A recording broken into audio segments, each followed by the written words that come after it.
Juliette Miranda, and welcome to Bourbon Soaked Live, the best place to be on a Monday night for cocktails and conversation.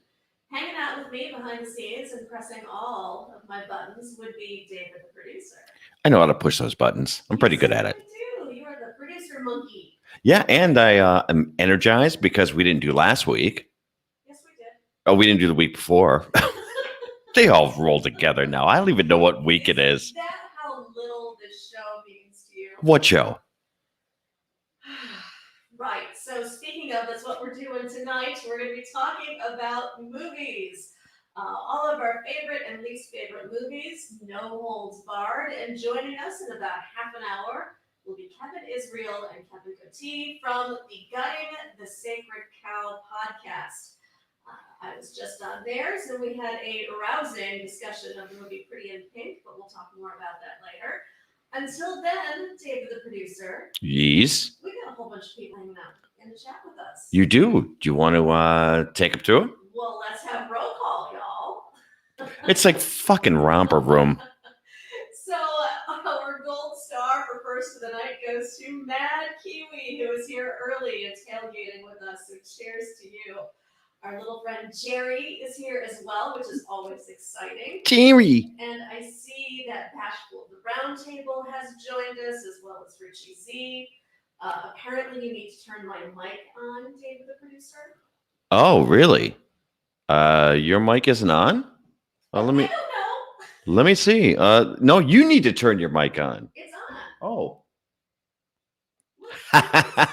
Guess what? Now I have your mic on. Oh, wait, hold on. Hold, please. Okay, your mic's on now. Hey, you know what? The important person of the show was talking. Excuse me. What was the whole thing we did 5 minutes ago where you said, hey, let's check your mic? What were you doing? I was checking my mic. Why were you checking your mic? Because I'm important. David, the producer, is in title alone. So we have that going for us. Right. Let's reiterate, y'all. Fuck's sake, this show is just dead weight. All right. I am Juliette Miranda. You're watching Bourbon Soaked Live. And coming up later in the show, we're going to be having two very special guests. That would be the Kevins, Kevin Israel and Kevin Gootee. They are from the Gutting the Sacred Cow podcast. And they're going to be joining us for our conversation about movies. I feel like I heard this before. Yeah, you know what? Shut up. You get nothing. I know. Can't keep you around anymore. You're just pressing the wrong buttons. I know. Well, you were just complimenting me on my button pushing earlier. Yeah, well, that's over now. Yeah, I know. So we were doing roll call, and I was saying how happy I was that Mad Kiwi was first in the chat. Then, of course, there was our charming friend Jerry, who was the first to point out that somebody didn't turn my microphone on. Oh. Then we had Bashful of the Round Table. Richie Z, the Billy D's podcast, is here as well. Think we're, I see Jerry saying that you just said you're impotent. No, it's impotent. Impotent. So yes, y'all, we are going to be talking about our favorite and least favorite movies tonight. But right now, what I want to do is talk about the bourbon that I'm drinking, because it's a personal favorite of mine, and it's one that I always forget about. And I don't know why, because I always sip it and love it. I'm drinking an Old Forester bottled in bond 1897, and y'all, this stuff is such a solid bourbon, but very different than a lot of other bourbons. It doesn't have that traditional caramel, oaky sort of flavor. Instead, this has a really nice sort of fruit-forward flavor, very dark fruits like plum and blueberry, and then it's balanced out with spice. And I'm thinking that's coming from the mash bill. It's 72% corn, 18% rye, and 10% malted barley. I haven't had it in a while, so I'm gonna have to try some a little bit later. Yeah, you haven't had this at all, have you? No, I've had it before, but not in a long time. Yeah, it's always surprising to me, and I'm so glad I picked up a bottle of it, and especially it being bottled in bond. You get a little bit of a higher proof on it. It's 100 proof, so you get more of the potency without losing any of the flavor. Wow, boy, we already have. And by the way, Dr. Fish just popped in as well as Mayor Bear. Great to see you both. Thanks for popping in. Cheers, y'all. And we have a couple of movies already being selected by folks that they both love and hate. Wow. Well, all right. So what do you say before we get to that, we remind everybody about what hashtag Bourbon Soaked Live is.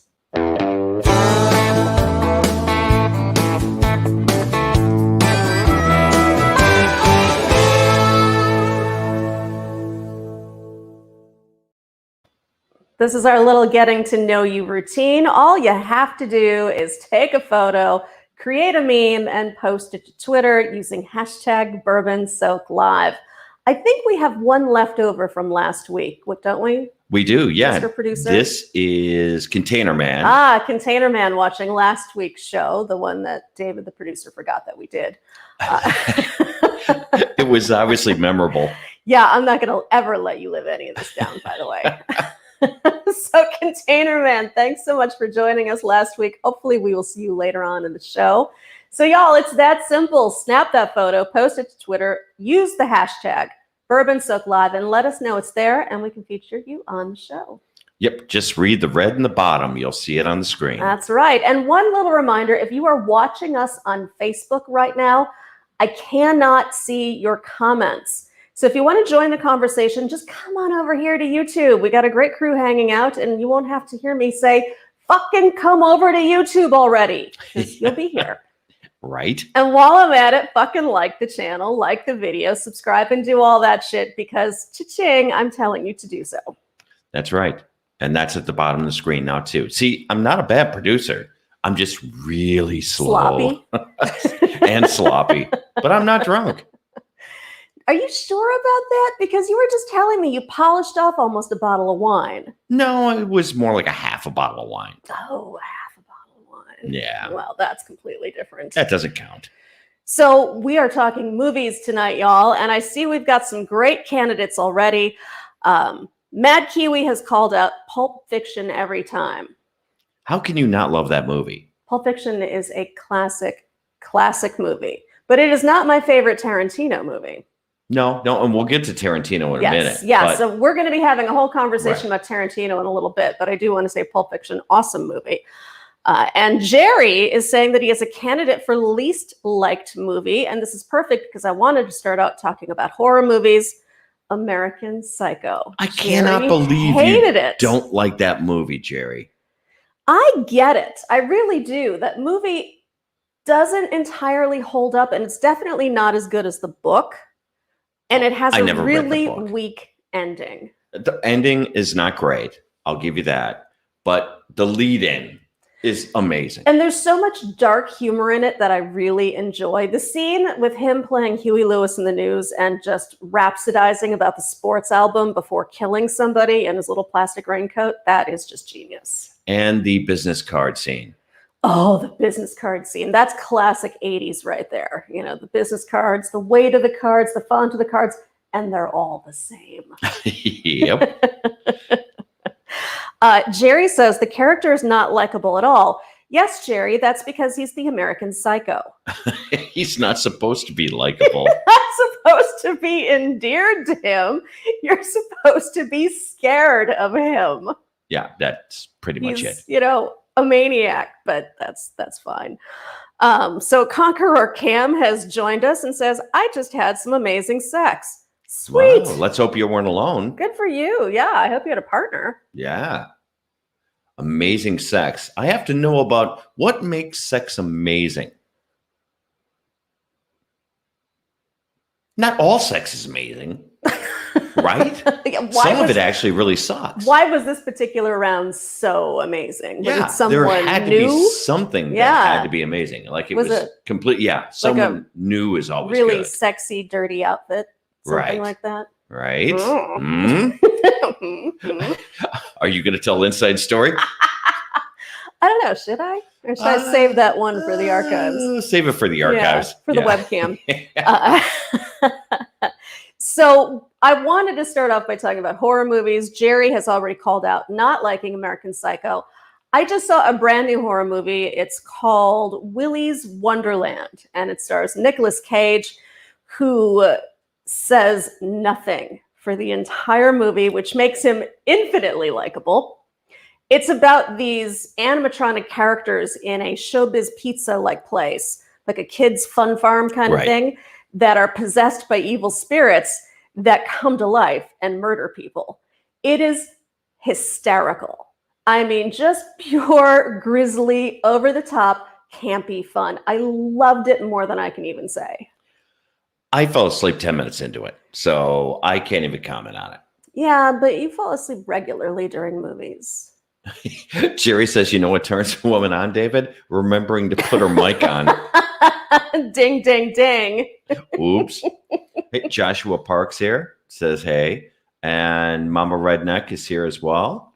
Great to see you both. And Bashful the Roundtable has apparently been doing sex all wrong because you need a partner. Yeah. No, you don't.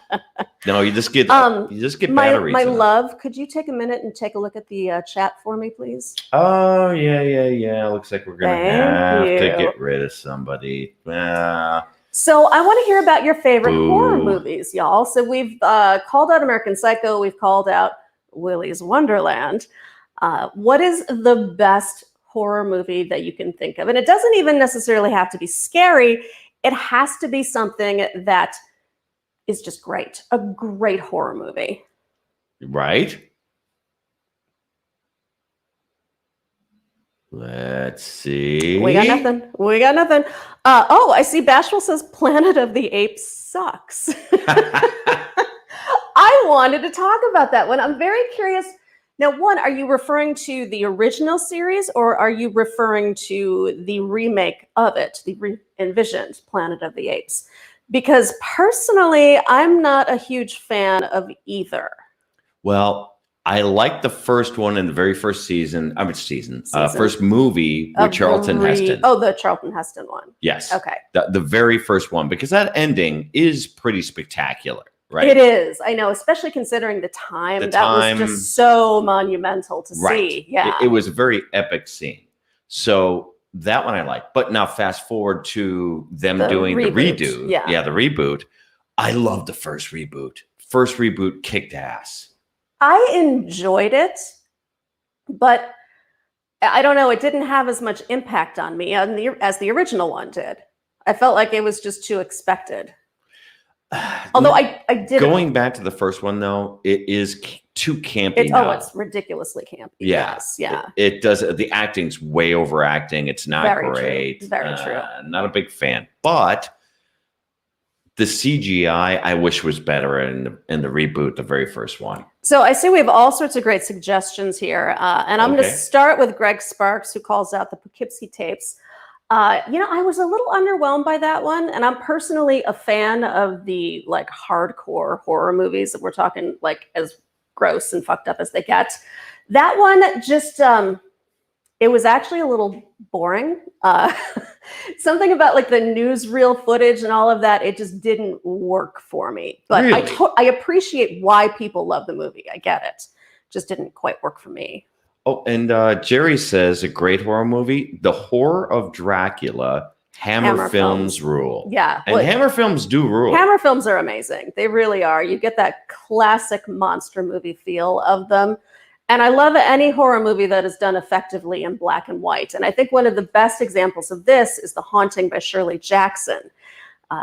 It's not necessarily an over-the-top scary story, but the way that it's shot, they put so much emphasis on the atmosphere and the creepiness of something. It just carries the story without even having to have any dialogue.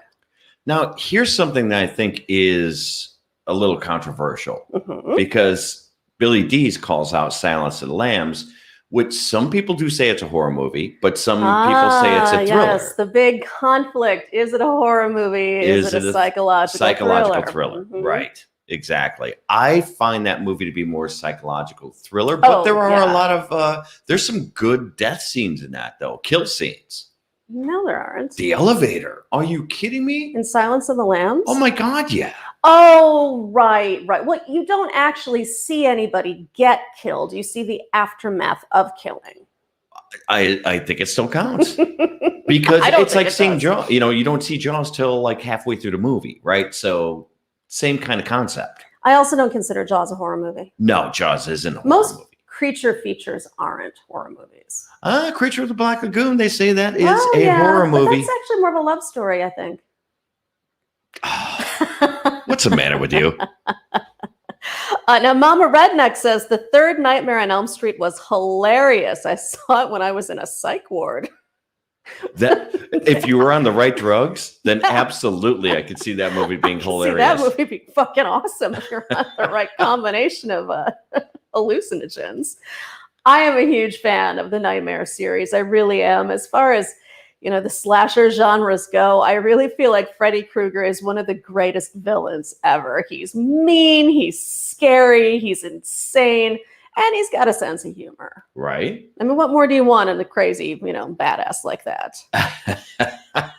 Hey, and we have another one here. Where I was just looking. Oh shit, I lost it. Debbie Does Dallas. Debbie Does from Dallas. Mad Kiwi. That's not quite a horror movie. It's a horror movie. Well, you'd have to run through the jungle to get to where you're going. Right. Right. Bashful also loves the very first Poltergeist, which is absolutely a great movie. I feel like Tobe Hooper really sort of captures the insanity that a family feels when they're being overtaken by this, presence that they don't understand. And that scene towards the end of the movie where the mom is walking down the hallway and she sees the closed bedroom door and she's like, do I open it? Don't I open it? And like just the hesitation she feels, and she opens it and all you hear is this insane, like just noise coming from it, and she closes it. It's terrifying. It's fucking awesome. And Jerry says and points out, it's very true. You don't see any actual killing in the original Halloween. He is correct. Yeah. No, wait. Nope. No. No, it's not till 2 where you What see about the guy get. sex scene though? So. Oh, the sex scene when he gets stabbed into the curio cabinet. You know what? I need to revisit the movie because I'm pretty confident you see something, but you could be right. I don't remember the movie well enough. I just feel like after the sex scene, you see, the supposed boyfriend in the sheet. He's wearing the glasses. I feel like you see him and his chick get killed. Right. And Joshua Park has a great comment here. He liked and shared. And by the way, everyone else should do that too. Wow. See, y'all? See how easy it is to do? Billy D says Reanimator needs a reboot. LOL. Okay, that's a movie I don't want anybody to touch because that movie is perfect as it is. Really? You cannot reboot Reanimator. That movie is genius. You have a severed head going down on a chick in this movie. That's you true. Get any more perfect than that? Greg Sparks says the Amityville Horror, the original. It is a great movie. It did scare the hell out of a lot of people. It's true. When it came out, it did scare a lot of people. And I just started rewatching the Conjuring series, and I fucking hate them. I really do. Like the first one is okay, but Conjuring 2, it's so over the top. And you see every single scare coming. It's overplayed, it's overshot, it's overacted, and I'm bummed because I love the story of Ed and Lorraine Warren. I think the demonologist story sort of subplot is brilliant, but the fucking nun ghost, give me a break. Not scary. Charles Ashworth is in the house, Hey, and Charles he says, Ashworth. evening, everyone. What are we talking about? So tonight we are talking about our favorite movies. It is movie time here, y'all. And coming up in a little bit, we are going to have a couple friends of ours joining the conversation. The Kevins, they are from the Gutting the Sacred Cow podcast. So just as they come on board, we will bring them in so we can all have a conversation. But in anticipation of that, what do you say we start talking about comedies? Comedies. Oh, I can. That's an all-day topic. I love well, you are the comedy movies. fan. Now, let's try to think of, we all know the great comedies. This is, established. We know that Bill Murray is a great comedian. We know, like Caddyshack. Comedic actor. Comedic actor, Yes. yes, correction. Let's think of some ones that we haven't talked about. Some of the maybe more underrated ones. Duck Soup. Marx Brothers. Absolutely. That one still holds up to today. I prefer Day at the Races. That one's a little slow for me. But the Marx Brothers But it has a better slow, story. But they're still fun to watch, and they're a million times better than Three Stooges. And by the way, we're going to go completely, no one's going to go, yeah, I agree with you on these two. I mean, these movies are from the 40s. They are kind of an acquired taste. You either know them or you don't. Jerry agrees with you. He says, Duck Soup! Exclamation points. Yeah, there you go. See, Richie Z with Animal House. Yeah. It's just, if you don't own Animal House and you're a fan of comedic media, can't trust you. I know.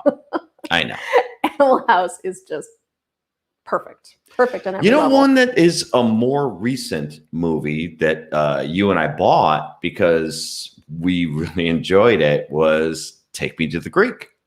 Get him to the Greek. Get him to the Greek. Take him to the Greek. Give me the Greek. Greek me. Whatever. I don't think you want to be taken to the Greek. Isn't that like being taken to the Gimp? Yeah, kind of. Yes. It's funny because I have issues with Russell Brand. I personally cannot stand the guy, but he is hysterical in Get Him to the Greek and also Forgetting Sarah Marshall. It's a little bit of a cheesier movie, but something about it just works for me. Oh, now Greg Sparks is calling out Airplane. Oh, of course. For the spoof kind of comedy movie, Airplane is the best.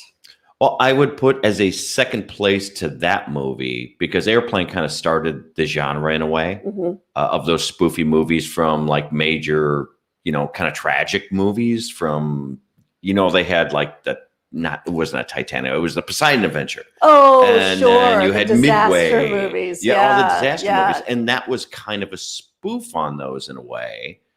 Exactly, because the early 70s were full of these tragedies. Right. Now I see Dead Men Don't Wear Plaid. I'm not familiar with that one. Steve Martin? Are you kidding me? I don't know. Carl Reiner wrote that.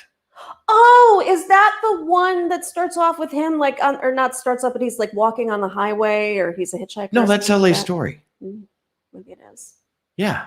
Oh, well, now I need to watch this because I love Steve Martin. No, yeah, you have to see that movie. I can't believe you haven't seen that one. Well, I think my favorite Steve Martin movie is Dirty Rotten Scoundrels. It is great. That's a great movie. It took you a minute to think of that. No, I was just thinking of the scene with where's he call him when he's the retarded brother. Oh my God, Ruprecht. Rupert. Put the Ruprecht fork down. Boy. Do you want the genital cuff? Yeah, you want the genital cuff. That movie is freaking awesome. I gotta get one of those for when you forget to turn my mic on. A genital cuff. I mean, there needs to be repercussions here. I'm so getting you nipple clamps. I thought we were talking repercussions. What happened? Oh, y'all, how does this always happen? Every week, conversation just devolves into sex. Yeah. Ooh, Greg Sparks, the Kentucky Fried Movie. I used to love that movie. Doesn't hold up. I thought that it would hold up better. Yeah. And it didn't. And it's got all the great SNL people in there, the early SNL people. And I thought it was going to be funny going back to it. And I'm like, oh, it's not. Crap. I feel that way about a lot of comedies. Like Cheech and Chong movies. Some of them hold up, some of them don't. Next movie holds up. I think the first one still holds up. Well, the first one's genius, yes. But you have to be either high or drunk to really enjoy Cheech and Chong. Well, that's all our days. Enjoy sober.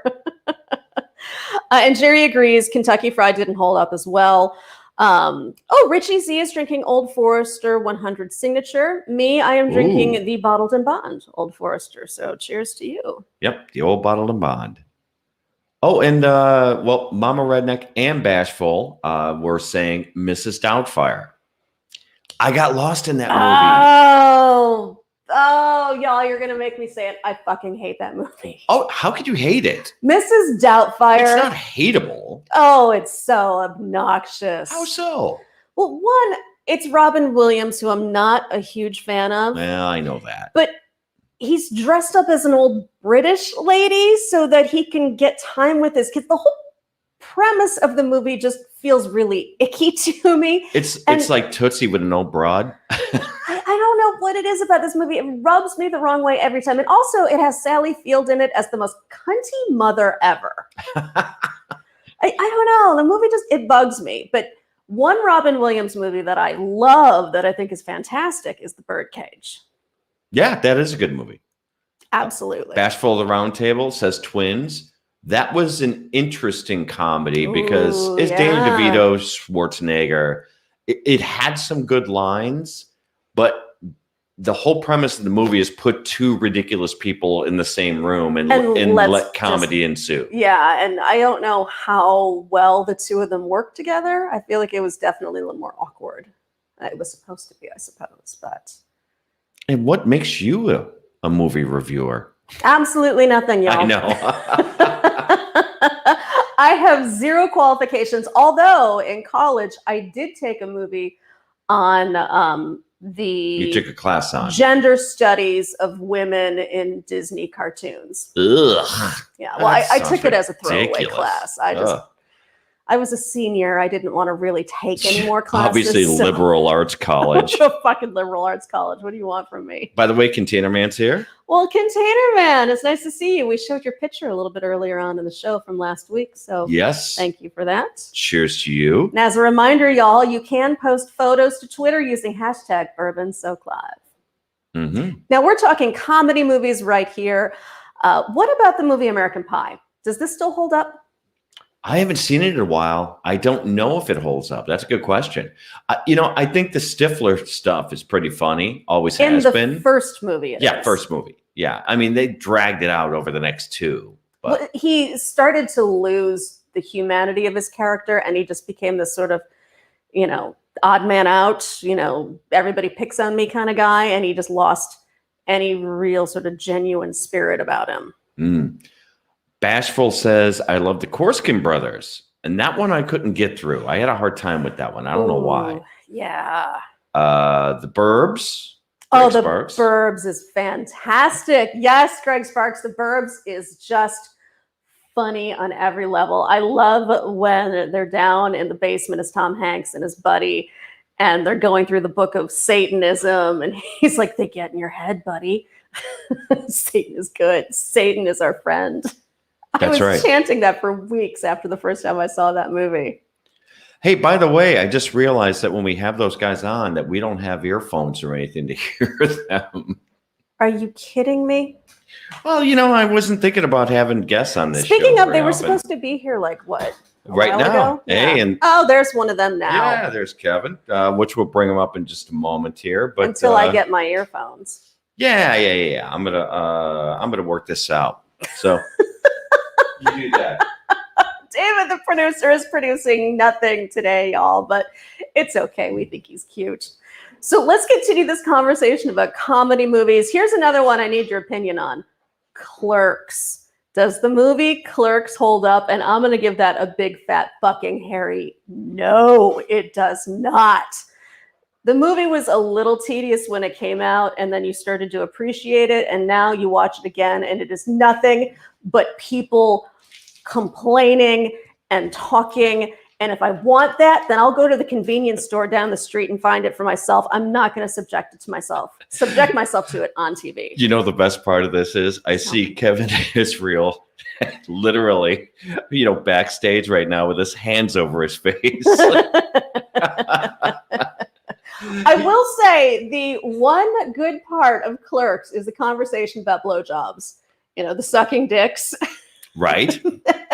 She's like, well, I didn't have sex with them, but if I liked a guy, I'd go down on him. It wasn't that big of a deal. All right, I'm going to bring Kevin up here. So hold on one second. Am I going to be able to hear him? Yes, because I'm going to put him on a speaker here. So isn't that going to echo though? I don't think so. And I think we'll be okay. Isn't that going to make people sad? Oh, people aren't going to be sad. Bobby Blaze is here, and he says, I'm not even supposed to be here today. Yes, that's true. That is a line from that fucking torturous movie Clerks. What's going on, Kevin? Well, first of all, I'm from New Jersey. I know this. Like we care. Second of all, I grew up like 10 feet from where Clerks was filmed.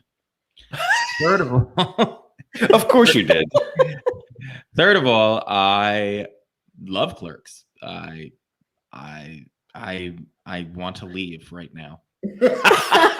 Hey, welcome to the show. But here's to you. Oh, thanks so much. So we have one half of the Gutting the Sacred Cow podcast joining us right now. Where's Some your would say better the half? best half. Yeah, exactly. Since you're here, of course. Fuck that other Kevin. Yeah, he's watered down me. So, y'all, I was a guest on the Gutting the Sacred Cow podcast. The episode just launched today. Now, what they do is take down sacred movies. So if there's a movie that people love, they will gut it. And I was on it, and we were talking about the movie Pretty in Pink. We won't ruin it for everybody, but what I wanted to do tonight is talk about some other John Hughes movies and get you guys to weigh in on it. So, Kevin, is there any John Hughes movie that you love?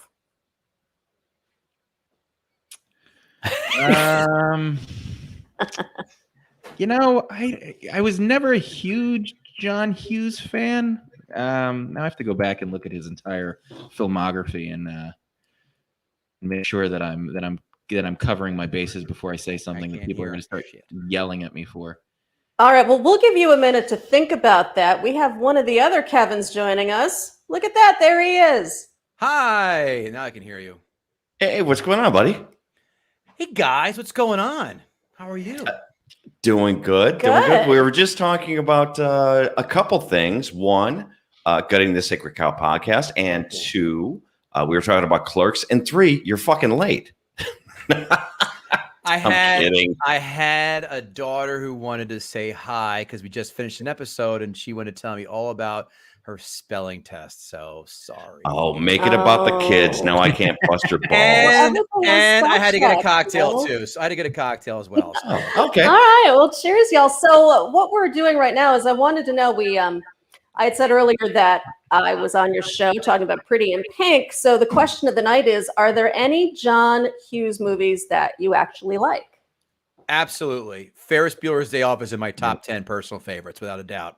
Thank you. Love it. Love it. Love it. Uncle Buck is in there as well. Another all-time classic. Always makes me laugh.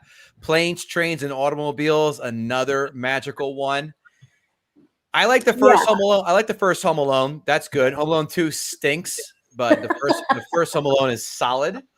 So tell me why Home Alone 2 stinks. I mean, I don't think it's great, but I don't have any, animosity toward it.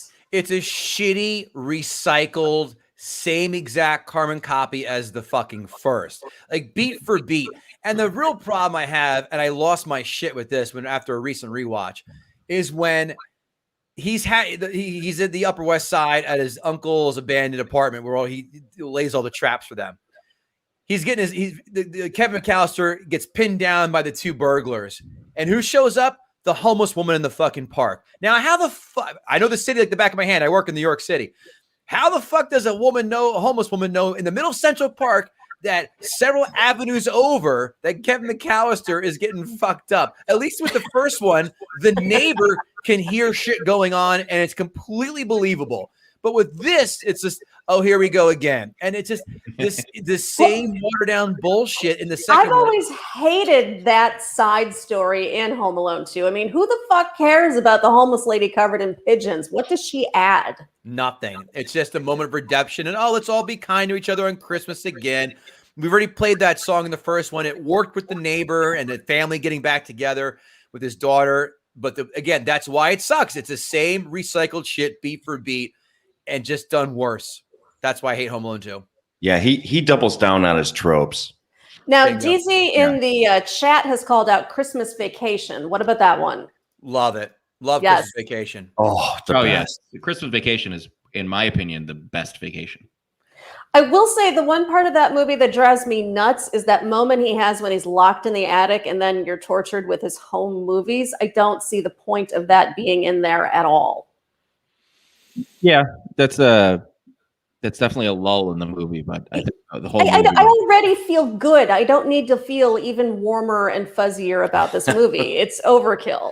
But when his feet do go through right to the double Well, okay, that was funny. top of Yes, the bed. yeah, they could It have was a good, closure to that scene. they could have locked him in there and just had that happen instead of like the whole wrapping up in clothing and getting cozy to fuck all that. And the first vacation film, I mean, you could honestly flip a coin for me for the two of those. The first vacation and the third vacation films are great. 2 and 4 are hot trash. There's no arguing that. Hot Which trash. one's 4? Vegas vacation. Vegas. European and Oh. Vegas. I forgot that even existed. I don't. George Papadopoulos. That's right. No, it's Papa Giorgio. Is it Papa What? Giorgio? Papa- I don't remember. Hey guys, do me a favor. Kevin Israel, let's try this one because Kevin Israel thought it'd be funny to drop a Vegas vacation quote on our last podcast. He goes, everyone knows Vegas vacation. Do you guys know Vegas vacation all that well? You rewatch it? This really No, stayed with you, huh? No, We've seen it, but I don't hate it. I'll watch it if it's on TV. It doesn't, anger me. I don't think it's great, Is but it quotable? some quotes. okay, find me a quote. Give me a memorable quote from. Kevin got stumped on a quote, and he's just taking this one to the grave. I use films. I use films that people know. You chose a film that people don't know or care about. Well, so Oh, everybody yeah. seems to be agreeing with us in the chat. Jerry says all of the vacation movies are horrid, and Chevy Chase sucks. Ooh, Yeah, that's Jerry- like Punch him in the fighting face. word. Jerry, love you Fletch. fucking suck. And I love Caddyshack. That's my personal favorite film. Oh, Chevy yeah. Chase Oh. is excellent in Caddyshack. Let's Oh, not even. peak Chevy Chase, there was no one else. Oh yeah. I mean, Chevy Chase is, or let me rephrase that, was awesome. Now he's just this bumbling moron who's relying on the same physical gags over and over again. But hold on, he lost his fastball in about 1990 with Nothing But Trouble, and then it was a precipitous downfall since. So he had his moment, but even in the early 90s, it just dropped like a wet pair of underwear. Nope. Yeah, he was a creature of the 80s. Yeah. The minute that clock struck December 31st, 1989, 11:59 p.m., game over, Chevy. He was Cinderella, and the chariot turned back to a pumpkin. Now I have to, and again, I apologize for being a couple minutes late, but I missed the part. You guys said you were talking about Clerks. What exactly was the context about Clerks? Oh, I fucking hate it. I hate you. No, I just don't feel like it holds up. The movie Oh, it is does hold up. tedious Oh, it's now. beautiful. It's Oh, it annoying. does. There's nothing watched- not to hold up. There's nothing like specifically like period about it. There's nothing. I mean, it's God, it's such a good movie. The jokes are fucking still dynamic. I watched it not even 2 weeks ago. I still laugh my balls off, and I know every line where they come in. It is in my top 10 favorite films. I absolutely love Clerks. It's fucking hysterical. You are coming wrong from on two that. guys from New Jersey. Yeah, I yeah, get it. I know. get it. You guys are biased. It's I get it. fine. It You doesn't know have what? but there's not much Jersey feel to it. Like, yeah, because no, What? no, there's not. I want you to. Okay, all right, David. What makes it so Jersey about it? Go ahead. All the accents. Let's start there. Accents. There's What no accents? Exactly. Says the guy with a Chicago twang in his voice. Oh, we're trying to break him of that. Clerks is one of those movies that I found when I talk to people about it. It's a love it or hate it movie. There's no in between. Love it. It's very weird. Now Charles Ashworth is commenting. He says, "Yeah, you guys probably like Springsteen." Nope. too." Hate Spring. Yep. Hate. Ready. Love 'em. Hate Springsteen. Hate Bon Jovi. Wow. Stuck on that, Charles. You fuck. That new Bon Jovi album is the fucking worst. I have never heard anything so You're awful not come out of supposed them before.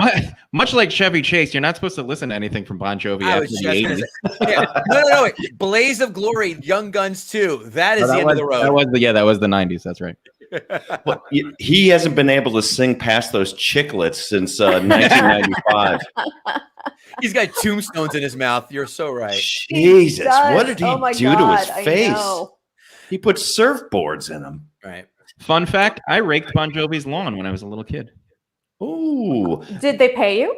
They did. Yeah, his wife did. Oh, Juliette wow. has a fun fact about You Bon know, Jovi. I And grabbed.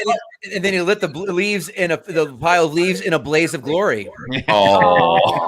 Well, I had a blaze of glory moment of my own with John Bon Jovi. I got to, and I asked permission first. I got to touch his ass, and it was beautiful. It really was. It was a special moment. Mhm. Was it slippery when wet? What's the context there? Well, it did give love a bad name. But, you know. Oh. I'm Excellent. shutting this down. Well, so if you want a real Jersey story, this is about 7 years ago, maybe 8 years ago.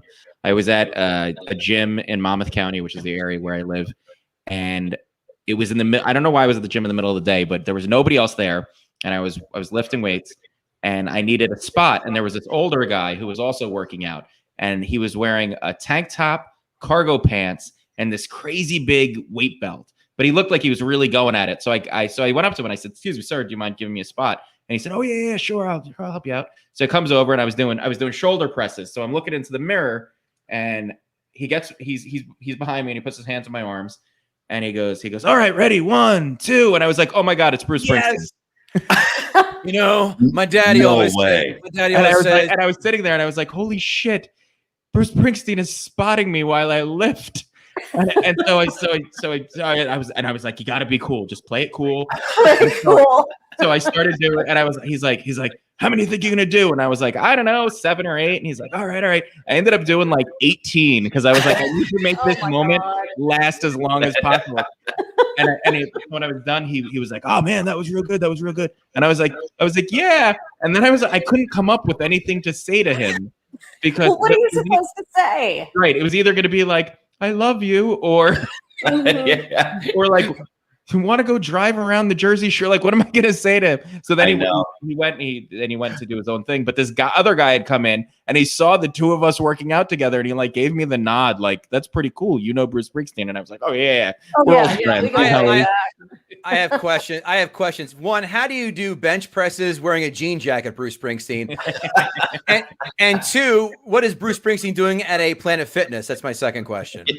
Yeah, shouldn't he be at a private gym or That's His something? own now. gym No, in his house. You know what? To his credit, because he lived near where I grew up, and he would come to like high school events. Like he would bring his family to like the football game and stuff. He really is, in his mind anyway, that guy, like that hometown. Like That's I'm adorable. just another. I mean, he got a DWI riding his motorcycle in Sandy Hook.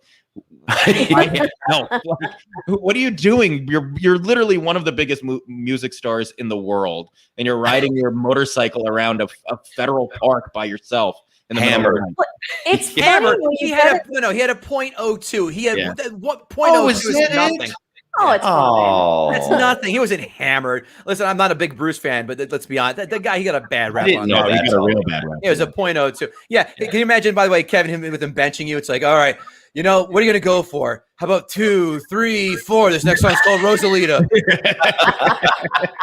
Where'd that You know what? band You come should have from? asked him. You had one question to ask. You should have said, "Hey, can you take the bar? I'm literally going to shoot my nut out of my shorts. I've done 18 reps and I'm not supposed to have." You just never know what you're going to say to these guys when you get in these positions with them. No. I almost killed Steven Spielberg when I lived in LA. I ran into him with my bike and we both went down on the ground. And when he got up, he starts to jog away. And I wanted to say something to the guy, but the only thing that I could think of was E.T. made me cry. And I think of that now and I'm kicking myself going, Did you say it? would I say that? So wait, you said E.T. made me cry? Dude, that was the only thing I said to him. I mean, I'm bleeding on the Made me cry ground. too. Still My does. head is like connected to the bike tire, and That's I'm like, amazing. Her hair's stuck in the spokes. yeah, it's like matted, and just I can't even get up on my own, and that's the only thing I can say to him. And you know what? He didn't even like acknowledge it. He just jogged away. Yeah. Because It was he's terrified of any liability. Probably, Right? yeah. Although it really was my fault. Liability. The man-made kingdom of the crystal skull. He's liable for a lot of shit. Ooh, yeah. Speaking yeah. of bad movies, Although the original Indiana Jones, now that's a fucking awesome movie. I love one. I love. Three is my favorite. Three is my all. Last Crusade is my favorite. One's great, but No. with Sean Connery. With Sean Connery is fucking dynamic. Why? Oh, that's Why? even It's worse. amazing. It's Part such an three is. No. Oh, it's great. Oh, it's 100%. It's an epic. It's amazing. And I even like 2. I know 2 is the worst, quote unquote, of the 3. I don't acknowledge 4. Let's be honest. But 3 is amazing. It's damn near perfect. Can There we are just flaws. all agree that, all 8 Harry Potters were just amazing? Ugh. Why are we talking about Harry Potter movies? I am not a Harry Potter fan. Well, I just realized, was told tonight that there were 8 of them. I'm like, I didn't even know there was more than 4. I want to know why you were talking about Harry Potter. I wasn't. I saw it on Peacock. They're showing them all 8 of them, like in a row. All right. And I'm He watched all 8 to see if Emma Watson does a nip slip in any of them. Yeah, Who would care if she did? Yeah. sweet. Scrambled eggs? No, thank you. Thinking of action movies, so Indiana Jones, fucking awesome. What Mhm. about Arnold movies? Do you have a favorite Arnold Oh movie? my God. Yeah. Movies. Let's be All right. real. Come I gotta on. say, Commando is Yes. I love Commando Love it. is great, but the best Arnold movie is Predator. No. my Predator. No. Oh. No. It's gonna be either Terminator 2 for me or Total Recall. But listen, Commando is fucking amazing. Yeah. Predators, I like Predator's fine. It's not my favorite. fine. It's good. Predator Listen, is great. it's good. It's good. I'm not shitting on it. But Terminator 2 puts that to shame. Commando and Total Recall is a fucking gem. I'm with Gootee. T2, my favorite Arnold by far. I got, I you know don't what? get the Here's appeal the of problem. Terminator 2. First, Terminator, it's like what, 4 hours long? I Terminator cannot 2? engage in the 2 and movie a half. before. 2 and a half. It feels like 4 hours. It feels like 4 No. years. The movie never ends. It's Here's amazing. the thing. When I think Terminator 2 is 100% probably the best movie he made. But when I think of a Schwarzenegger movie, like when you said Schwarzenegger movie, my immediate thoughts were Conan, Commando, Predator. Twins. But when he's being like one of those ridiculous characters, like Terminator 2 was a great movie that was so much more than Arnold. When I think of an Arnold movie, I think of a movie that's just about Arnold's character. Right. Like whatever he's doing is all you really care about. And so that's why when I think of Arnold, I immediately think of the Predator. Terminator 2 doesn't even come to my mind because Terminator 2 was like actually a really good movie. Like Predator's just an experience, and that just spoke to kids of Gootee and my age. And I mean, Terminator 2 is a fantastic the greatest character, or villain or whatever in Predator. I mean, just that it was huge and terrifying and spooky. I as far as sort of like a sci-fi action hybrid goes, it's perfect. Oh, it scared the shit out of me as a kid. You know what scared yeah. the shit out of me? Batman and Robin, Mr. Freeze. That was an abortion. Holy shit. Yikes. And the 6th day. Ugh, he got Oh, that was terrible. and what was it? End of Days? Like that whole early 2000s stretch for him was a bad stretch for Arnold. So we have a Really couple people in the chat calling out True Lies. What are your thoughts on that? Yeah, that's True good. Lies is a solid movie. Solid. Solid movie. It's a little long, if I remember right. It does lag. It does lag a bit. Yeah, was- but Jamie Lee Curtis. Hot. I mean, She looked great, and I never thought I would say that about Jamie Lee Curtis. But she yeah. looked- Oh, stop Fantastic. it. Trading places, she pulls those tits out. Those are like perfect tits. They They were perfect perky. They were hits. perfect. I know. Somewhere along the line that she was eating Oh. that bad yogurt, and I don't know what the hell happened. Yeah, I don't know. Well, she got old. Activia. No longer a sponsor of the Bourbon Soaked Ranch Show, guys. Bad yogurt, not here. So, did you ever see the Conan ripoff movie, The Beastmaster? Nope. No. Yes. No. If there was Oh. if there was a Oh. movie made in the 80s that involved swords and sorcery, I saw the movie. Crawl, I saw it. Yes, Beastmaster. Beastmaster was like part of my life for an entire 18 months, I think. Well, and it was directed by the same guy who did Phantasm. Oof. I There you know go. you're All I not a need to know. All I need to know. My favorite thing about Beastmaster is that they wanted him to have a panther, but they couldn't find a trained panther, so they found a trained tiger and painted it black. I know. And I love Like, just let it be a tiger. Why didn't he? But the director was like, it's got to be black. It's so they painted a tiger black. You could do whatever you wanted to animals in the 80s. They didn't give a shit. Should we cancel tigers for going in blackface now? Yes, Mhm. exactly. And Beastmaster is partially to blame for the ferret boom of the 80s. It is. It Beastmaster is. featured 2 trained ferrets, and then everybody was like, we should have ferrets too. We And should they're have nasty little ferrets. animals. Smell them.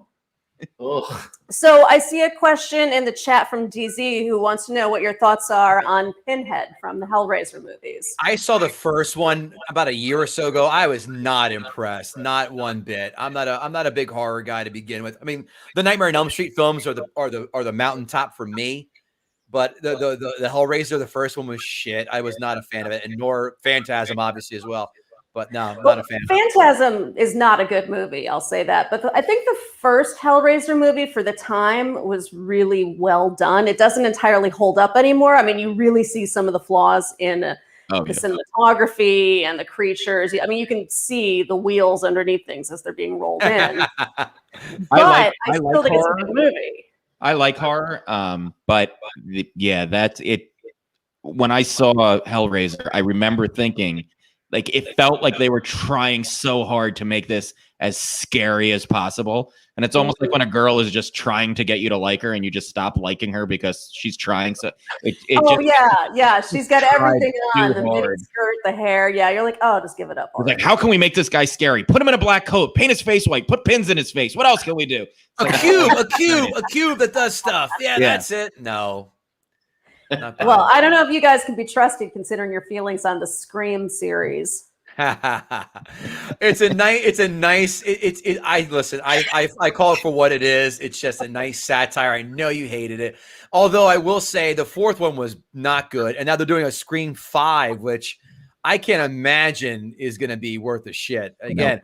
Failing my sequel thesis. If a sequel comes out 10 years after the original, it's not going to be good. And especially part number 2, if the original is R-rated and the second one is PG-13, as we just did Coming to America, the segue, it's fucking going to be terrible. Name me a film that the sequel was PG-13 that was good. And the only one we could come up with was Die Hard 4, which was decent. Not great, tolerable. But other than that, there's never been an R to a PG-13 sequel. Caddyshack 2, not a fan. Oh, Dan Aykroyd is just so good in that one. Goatee's head's gonna explode. That's a fate worse than being stuck in Guantanamo Bay. Oh my God. I couldn't believe that they got Mason to do that movie, and it was so bad. That was terrible. You can't replace Rodney. Well, there's this. I read Rodney Dangerfield's autobiography. He's one of my top 2 favorite comedians. He said they gave him a script in a hotel room. He read it and said, "Oh, this is shit," and threw the script in the trash in the hotel room. And he was right.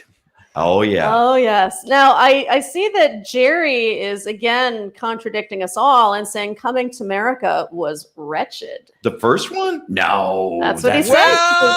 You might want to listen. Yeah, you might want to watch our latest episode. We have thoughts. We rewatched it last night. I rewatched it last night, and as did I.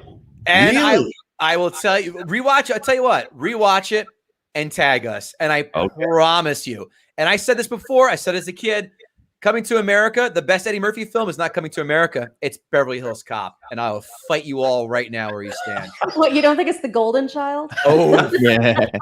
No, it was the Distinguished Gentleman. That's what it was. Bowfinger. Oof. Oof. It's some movies that try so hard to be cerebral when they just need to be a funny movie. How could you not have a funny movie with Steve Martin and Eddie Murphy? Exactly. You've got a great comedy lineup, and it's just shit. Greg Sparks hits on a Kevin Israel note. Die Hard is a Christmas movie. Another film that we have just done. Don Jameson did Die Hard last week. It's going to come out in the next few weeks, but Die Hard is a Christmas movie. Kevin Israel has some thoughts on that. Die Hard is not a Christmas movie. No. Thank you. We've had this conversation on the show a million times. Personally, I don't think it's a Christmas movie at all. I will tell you scientifically why it's not a Christmas movie. A Christmas movie. You have science. Science. This is science. This is backed by research. A Christmas movie needs to fall into 3 categories. It needs all 3 of these categories. It needs to, 1, take place during Christmas.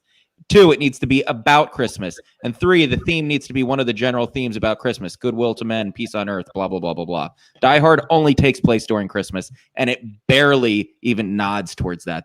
I think I counted, I think there's 16 total mentions of Christmas in the movie. It is not a Christmas movie. It's a movie that takes place during Christmas. Which, I by have the way, to contradict your goodwill towards man point, though. If you look at something like Black Christmas, that certainly isn't about goodwill towards man, but it Let's is. keep race out of this, Juliette, please. We're not trying not to get canceled yet. We're working on that. Oh, give it time. Very true.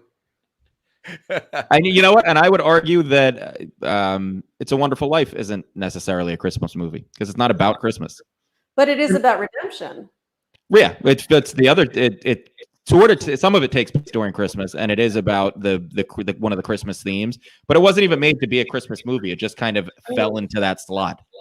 Well, it's like Miracle on 34th Street. That was meant to be a love story, and it turned Right. into a Christmas movie. Right. That was supposed to be a love movie? It was, yeah. That was the original concept. It was a love story. Ah. When Miracle on 34th Street first came out, they didn't even and they were advertising it. They never even told people what it was about. They just showed shots from the movie that didn't have Santa Claus or Christmas. People had no idea what they were going in to see when they went in to see the movie. So Charles Ashworth asks, what are your views on Fat Man? I fell asleep during it. I never saw it. Yeah, it was a new movie. It isn't Bruce Willis in it, or am I out of my mind? I've don't never know. even heard of this. Never heard of this, actually. Yeah, it's it's a Mel modern Gibson? take on Santa Claus. I did not see it. I think it's I Mel don't Gibson. know. Oh, it's Mel Gibson. Oh, Mel Yeah, Gibson. Mel Gibson. That's Yeah, it. it's his new, and it's supposed to be, a Santa-like figure. But Yeah. I didn't see the movie either. So speaking of new movies, have you guys seen that movie I Care a Lot on Netflix? No. I usually don't bother with some of the Netflix movies. I'm more about the TV shows or the comedy specials on Netflix, but it's just something that I tried. The one that Kevin Israel recommended I watched is the Thor Chris Hemsworth did an action film, and it wasn't that good. I liked it. I It Care was a also Lot. at the beginning of the pandemic, so I was looking for anything to be entertaining. Wasn't Chris Hemsworth also in Cabin in the Woods? Yes. He was, and you would never know it because he looks so young and fresh in it. But He dies a rough death, too. oh, he does. That movie's genius. As far Yeah, as like I the was horror a big- combo goes, Yeah. Cabin in the Woods is the best. I'm glad Big Bird's here. Hi, Big Bird. I loved you for years, and I still do, and you're great for my daughter. Hey, Roger Wakefield's in the house, by the way. Just want to Oh, hey, Roger. call that out. Yes, thanks for coming out. We got DZ. We got Bobby Blaze. You guys know Bobby Blaze, the wrestler? We do now. Yeah. Good man. No, He'd be great on your show, by the way. Oh, he would Okay. be good. Oh, yeah. my We'll God. have to set something up with you Yeah, guys. yeah. He's got great hooker stories. But anyway, I see that Terry's calling out the movie Tammy and the T-Rex. Have you guys seen this?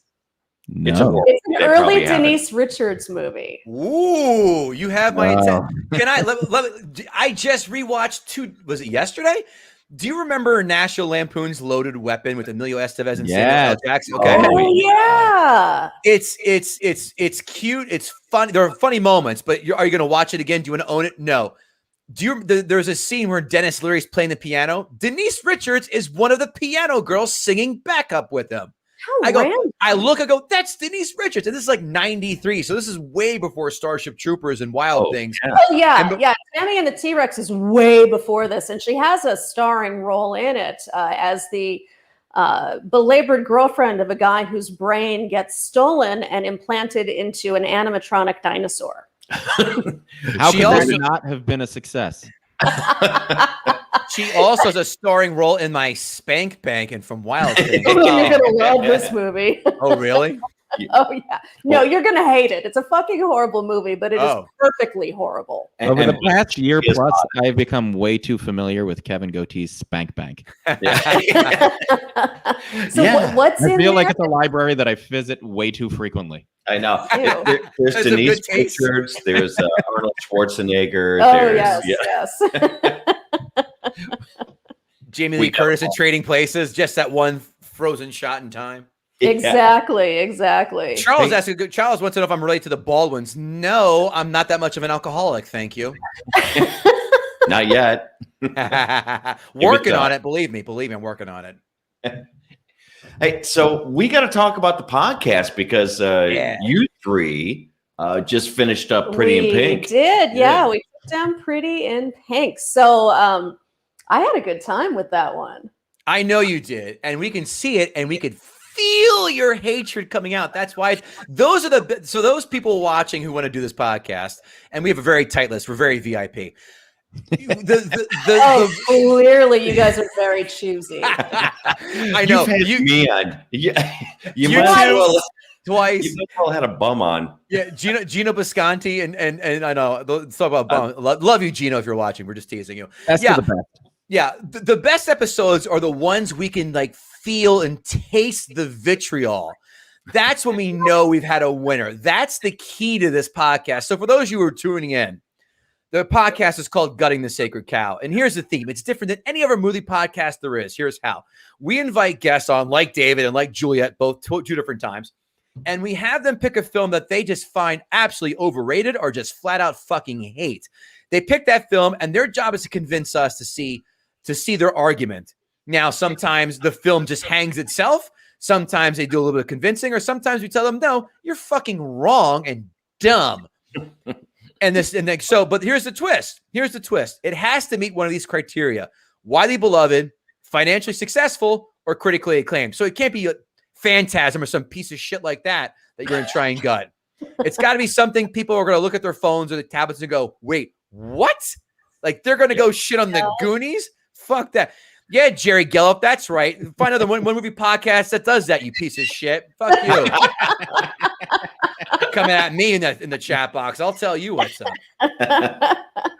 Well, I got to say, gutting Pretty in Pink really wasn't all that much of a challenge because I think fundamentally the movie is just ass, but it was fun to do. It was fun to do. It wasn't fun to watch, and I'm still angry at you for having to watch that movie. I know. David's pissed off at me about that, too. You still get night terrors because of it. I didn't like that movie when it came out, so watching it, I do highly recommend checking out that episode, though. Juliette did a great job, and that movie, just getting to talk about that movie was a lot of fun. I think you two, when you go back to Disney World and break yet another bed, David should decide. David should do the ducky dance before deciding to have passionate affairs with his lovely bride and see how that turns her on. I invented the ducky dance. The ducky dance is also called Boner Killer. I don't know if you know. That's true. The quickest way to end a night. Right? It's do so a ducky dance. Yeah, you're going to sleep in the hallway. Security, there's a sex pest in my room. Can you please remove him? Exactly. Immediately. Yeah. By the way, you can obviously tell that I listened to the episode that you just did with Juliette because I didn't even know sex pest was a term, just like Kevin Israel. Yeah, learn something. And Charles, you're 100% right. Molly Ringwald, never been attractive. Never attractive. These guys are fighting over 4-day-old bread crusts, and I don't get that. Who's fighting for it? And everything that she does. Yeah. No one's Breakfast Club, also bad. People love that film. It's terrible. Rewatch that one. I dare you. It doesn't hold up. I remember watching it in high school and feeling a personal connection to it. And now I just get annoyed by how deliberately introspective everyone is in it. I just want to slap them. Why is everyone so moody in all those John Hughes movies? He has very moody teenagers. Yeah. Well, I feel like 80s movies split into two groups. There are the 80s movies that don't take them seriously and sort of make fun of the time period that they were living in because they were able to be aware that the 80s were a ridiculous time. But then there are the 80s movies that take the moment they were living very seriously.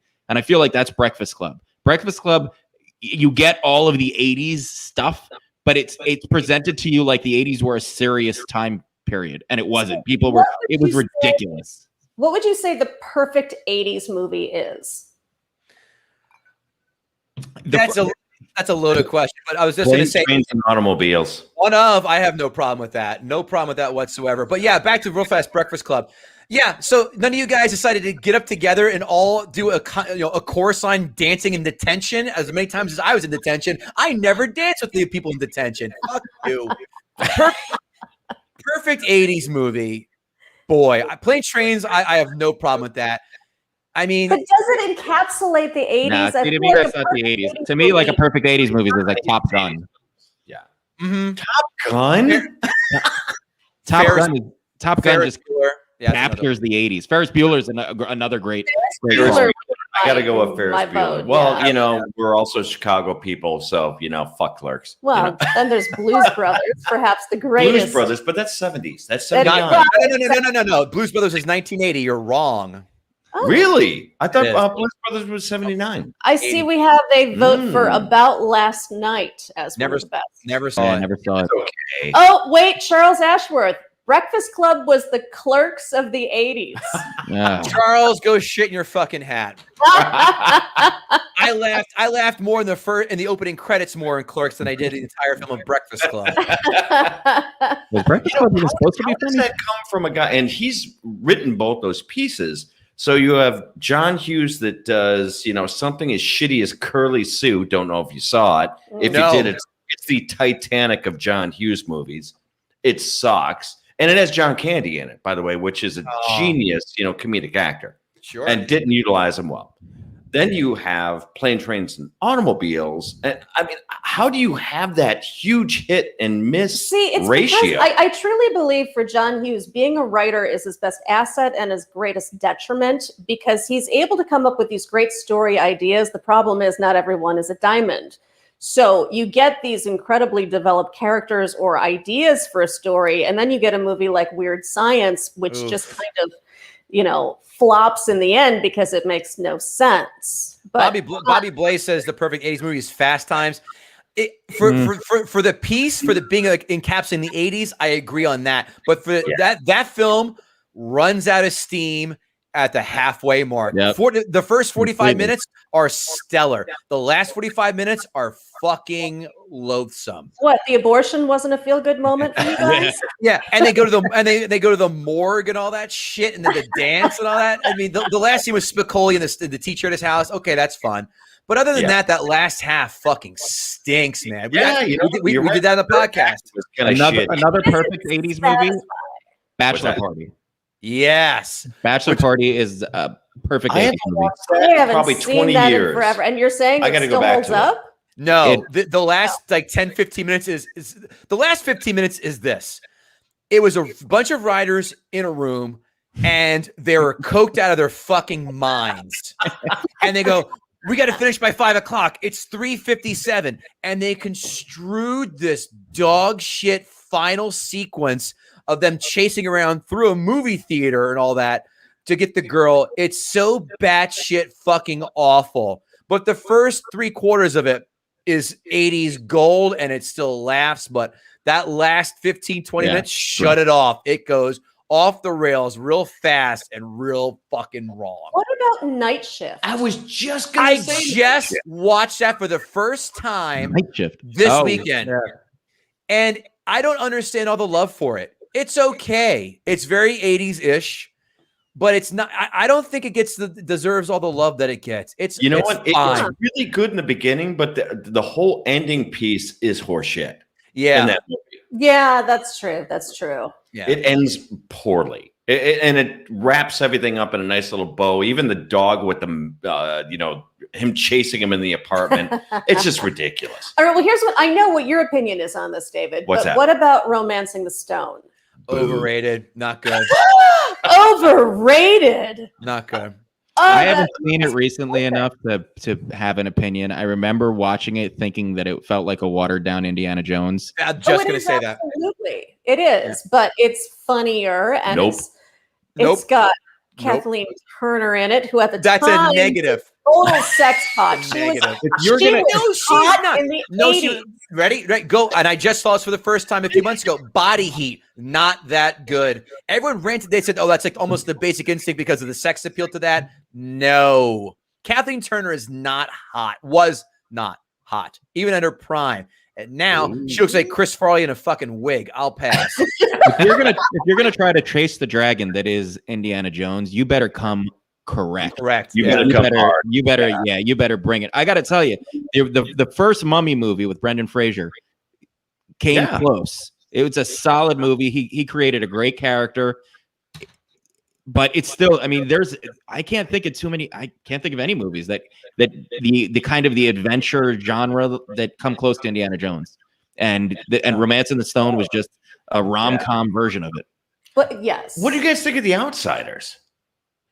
Saw it so long ago. Yeah, it doesn't. I remember not being impressed, but I saw it so long ago. I'm easily 15, 20 years ago. Easily. It's a ensemble cast, obviously, and written off as he hints the big novel that everyone had to read in school. Yeah, and they did a pretty fair job at it.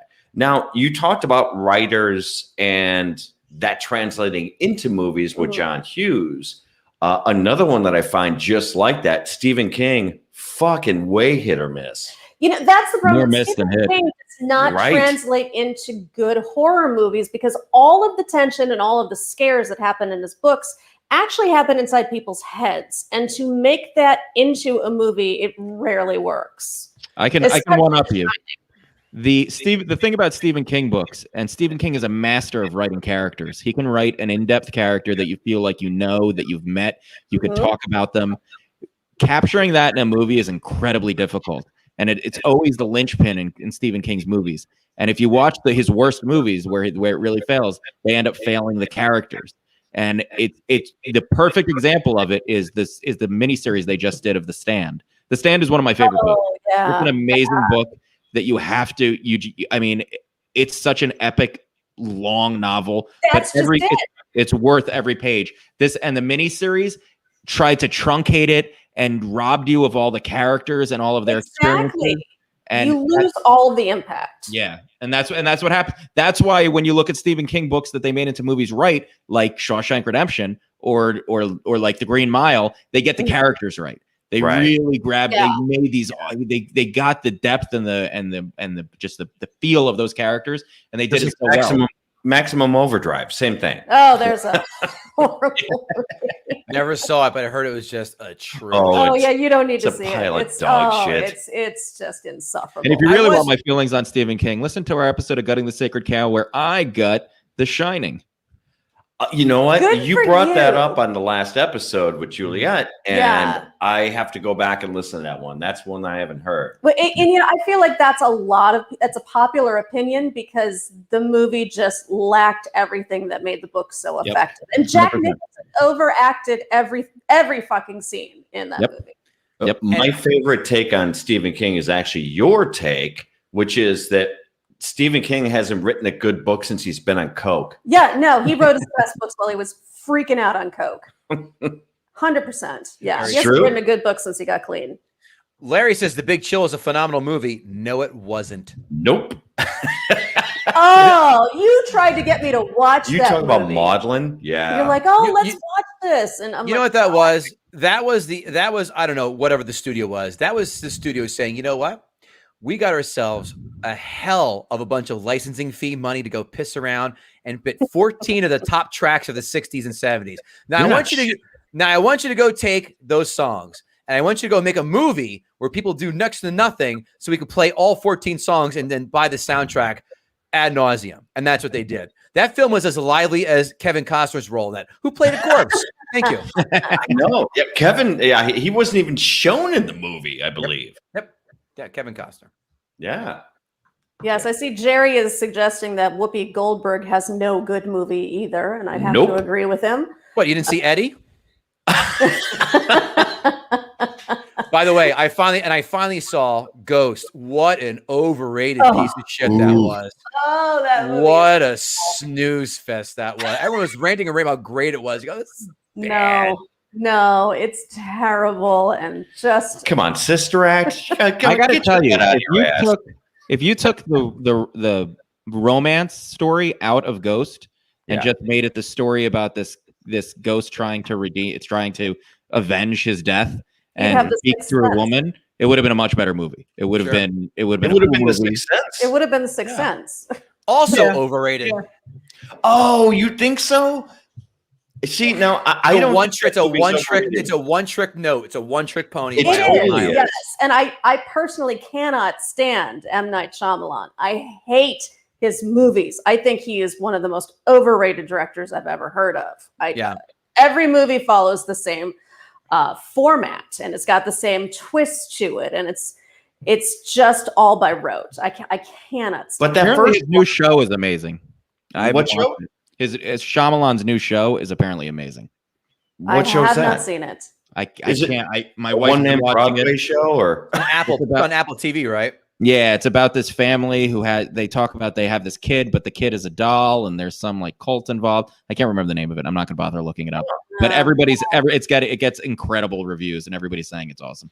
I'll pass. well, you know Yeah. what? It's probably best that he sticks with TV because movies not he his should bag. stop altogether and stop foisting this crap on us. We're I know. Well, done. he did. To his credit, he made Split for I don't know, 7 million, let's say, and that movie made a hell of an ROI because that was it for him. If he would have shit the bed on that, that was game over for him. But we make it for such a cheap amount, and the ROI it made like what 250, 300 million, Kevin, somewhere around there, I think. Yeah, it made bonkers fucking money. So that just gave him a second lease on life, guys. So he's not going anywhere for at least another 3 to 5 years. And then he made Glass, which was the worst follow-up to two solid movies, and it felt like you got a great toy for your birthday, and then your dad came in and was like, "Nope," and stepped on it. Like that's how I felt at the end of that movie. I felt like M. Night Shyamalan ruined my childhood. That Glass makes me so angry. I don't know how it got you so angry. I was never vested in him that much again to get angry. So you know what? You should. I loved Unbreakable. I thought Unbreakable it too. was such a great movie. I thought Split was a solid movie. And then, I just like those characters. And then he just went and it was just, it wasn't even like he did it. Like, it was like, oh, this is a bad movie. Like he shit the fucking bed on it. And he had to know. There's no way he could have read the crap he put down on paper and thought like, oh, this is going to be, people are going to like this. I'm going to kill the character you've been following now for 20 years by putting his face in a puddle. That'll do it. Yeah, that's not quite the movie we wanted. What was the movie he did where everybody was trapped in an elevator together? Oh, Was that Devil? Hell. Was it No, Hell? it was like Devil or something. It was Devil. Yeah, it was Devil. I don't even remember that one. That was another movie that would have been a better like 30-minute movie. It just That's dragged this whole point down. Yeah, it's well suited for something like that, like a Twilight Zone episode. Yeah. Right. Yep. What do you guys feel as he's getting more bourbon, so that's what he's doing? Yeah. Hey, Daddy's got a long arm. Go gadget arms. What is your favorite movie, Juliette? Let me hear this so we can fire arrows at you. I need parameters. My favorite movie ever, or in a specific. All right, I'll tell you. I'll how about top 5 favorite films? No parameters. Okay, no parameters. Wow. Midnight in Paris, Texas Chainsaw Massacre, the original, the Muppet movie. What? It's a little broad. No, Miss Piggy was a big broad. She was. God, from there, I don't really know. It kind of varies. Okay, no, Big Trouble in Little China. Yes. Yeah, there we go. Yes! There we go. Yes! You redeemed yourself, sort of. Big Trouble in Little China is probably one of the greatest movies ever made. It has everything you could possibly want in a movie. And after that, God, I don't know. It depends on my mood at that Kevin point. Goatee's wedding video. You get to see me. You get to see me dance to "Whoop." There it is with the kettle and soda in my hand. That's pretty fucking funny. I got the director's cut. I'm going to throw the Blues Brothers in there because I'm just feeling that movie right now. I hate the Blues Brothers. I hate That it. was just a slam at Clerks. DZ says, "What about Train Spotting?" I fucking love Train Spotting. I think Train Spotting is so great. I even like the sequel. Sequel's good, but Train Spotting 1, the first, I think is great. I love it. I couldn't understand half the shit they said in that movie. Yeah, I needed to watch the captions. Oh, Scottish people. I've been to know. too many rock concerts. I can't hear crap anymore. Oh, Jerry, you know what? You can go fuck yourself. Big Trouble in Little China, Snooze Fest, really? Get Yeah. aboard the fuck Jerry train with me, Juliette. Oh, we're always on that train. Everyone's Nobody on likes the go fuck Jerry train, right? We love Jerry. And by the way, Jerry is half of the Bad Cop podcast. So, Yes. you know, Oh, you another want- pod. He made fun of our podcast. Oh, a podcast about cops. Oh, that's how original. Ugh. On that note, guys, I think we're going to have to wrap this train wreck up. Oh, we're just getting started. Which one up? So, you've been hearing from Kevin Israel and Kevin Gootee of the Gutting the Sacred Nice try. Cow podcast. Guys, can you tell us where people can find the show? Kevin, I'll let you take this one. You can find us online on our website at guttingthesacredcow.com, on social media at GTSC, on Twitter. We post blogs every day on our website. You can find us. Our podcast is available everywhere that you listen to podcasts: Spotify, Google, Spreaker, Stitcher, iTunes, everywhere that you can get podcasts. So check us out. We're 72 episodes deep, and we keep going. It's a really unique take on the movie review genre. It's not like every other movie podcast, dickhead. It's something really unique. We have a lot of fun. We have fun guests on. It's a blast. We have a great format, which I think is incredibly important to podcasts, not to just be blathering on. Kevin Gootee put together a really tight format. You're gonna like it. People get into our different segments. It's a lot of fun. We interact with our guests well. We give them time to make their argument. So check us out on all your podcast platforms. Go to our website, guttingthesacredcow.com. We have merch. We have blogs. We do it all. And as soon as life starts opening up a little more, we're going to be doing some live shows on the road, which we already did one with Karate Kid, and it was a blast. So check us out, follow us, like us on your favorite podcast platform, and you won't be disappointed. And guys, I gotta say that, you have been awesome to us and had us on the show a couple of times, but also introduced us to Bill and Joe over at the morning show. Now we're doing that like every other month. And you guys have just been really incredible. Yeah, and your podcast is awesome. We're big fans. We're, like to think of ourselves as friends that hate your movies. So, that's what we do. And y'all, you got to check out the recent episode of Gutting the Sacred Cow. Yes. I'm on it. We take down Pretty in Pink. It's awesome. And if you want to dig through the archives, you can also, I take down Scream and apparently failed miserably. And David, the producer, also does Dirty Dancing and the Goonies. Goonies was an epic episode. Honest to God, people ask if when we talked to other podcasts and interviews, they say, like, what was the moment you turned the corner? That was it. We gave you the credit of all the world for that one. Yeah. The Goonies episode, everyone's like, holy shit. Whoa. I thought there was going to be a protest. Yeah. I know. I was getting DMs from people I didn't even know. And I'm like, oh, this is ugly. Yeah, that's when you know you did it. Ooh.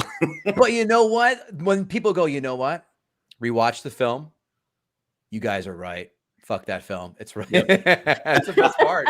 That's where we know, like, even again, we just did Coming to America, and I know that's going to cause an avalanche of. Oh, I can't wait, guys. Who took that down, by the way?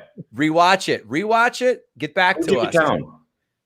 It was Lauren Sivan, another friend of Bill from Bill Schultz, The Morning Show. Awesome. Let's give him a quick plug because I love him to death. Bill Schultz, Joey Osachinsky, The Morning Show crew on Compound Media. They did the live show. They did the Karate Kid with us. And I wish you guys could have made up for that. That was so much fun. Wish we could have been there for that. You know what? When shit opens back up, man, you can guarantee you that we'll be up to. Yeah, you'll be seeing more of us. Or maybe we'll come to New Orleans. Yeah. Yes, there we get go. your asses out to New Orleans. Yes. That's right. You know what? We know people here that have venues already. So, if you guys really do ever want to come out here and do something, we can hook you guys up. People helping people. Exactly. Well, thanks for joining us, guys. I really appreciate your time, and thanks for having me on the show too. We love you too. You know that, and thanks for always the constant love and support and all that. You guys are fantastic. That's the goddamn truth. You got it. And by the way, this is our nod to John Hughes.